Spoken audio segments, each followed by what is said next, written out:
Ang mabuting balita ng Panginoon, ayon kay San Marcos.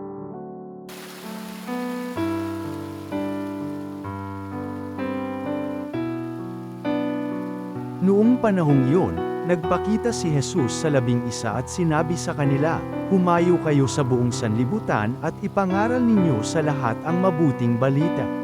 Ang sumasampalataya at magpabinyag ay maliligtas, ngunit ang hindi sumampalataya ay parurusahan.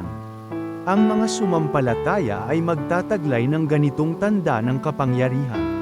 Sa pangalan ko'y magpapalayas sila ng mga demonyo at magsasalita ng ibang wika, sila'y hindi maaano dumampot man ng ahas o uminom ng lason, at gagaling ang mga may sakit na mapatungan ng kanilang kamay."